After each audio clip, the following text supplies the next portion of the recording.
بسم اللہ الرحمن الرحیم۔ السلام علیکم ورحمۃ اللہ وبرکاتہ۔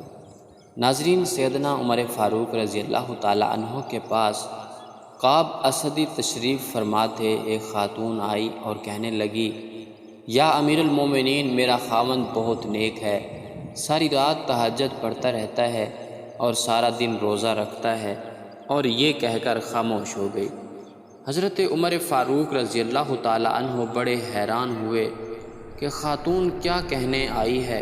اس نے پھر یہی بات دہرائی کہ میرا خاوند بہت نیک ہے، ساری رات تہجد میں گزار دیتا ہے اور سارا دن روزہ رکھتا ہے۔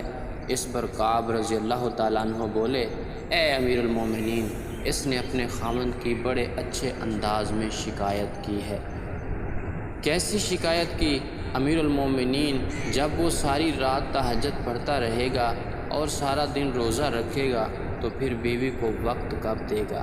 تو کہنے آئی ہے کہ میرا خاوند نیک تو ہے مگر مجھے وقت نہیں دیتا۔ چنانچہ عمر فاروق رضی اللہ تعالیٰ عنہ نے اس کے خاوند کو بلوایا تو اس نے کہا، ہاں میں مجاہدہ کرتا ہوں، یہ کرتا ہوں، وہ کرتا ہوں۔ حضرت عمر فاروق رضی اللہ تعالیٰ عنہ نے حضرت کعب رضی اللہ تعالیٰ عنہ سے کہا کہ آپ فیصلہ کریں۔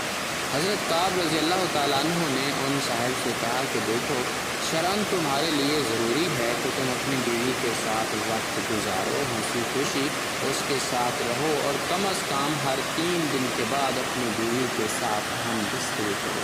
خیر، وہ میاں بیوی تو چلے گئے تو عمر رضی اللہ تعالیٰ عنہ نے ابی بن کعب سے پوچھا، آپ نے یہ شرط کیوں لگائی ہے کہ ہر 3 دن کے بعد بیوی سے ملاپ کرو؟ انہوں نے کہا، دیکھیں، اللہ رب العزت نے مرد کو زیادہ سے زیادہ 4 شادیوں کی اجازت دی ہے۔ چنانچہ اگر 4 شادیاں بھی کسی کی ہوں تو وہ 3 دن کے بعد پھر بیوی کا نمبر آتا ہے۔ تو میں نے اس سے کہا کہ تم زیادہ سے زیادہ 3 دن عبادت کر سکتے ہو، 3 دن کے بعد 1 دن رات بیوی کا حق ہے، تمہیں گزارنا پڑے گا۔ تو ناظرین، دیکھو کہ شریعت انسان کو کیا خوبصورت باتیں بتاتی ہے۔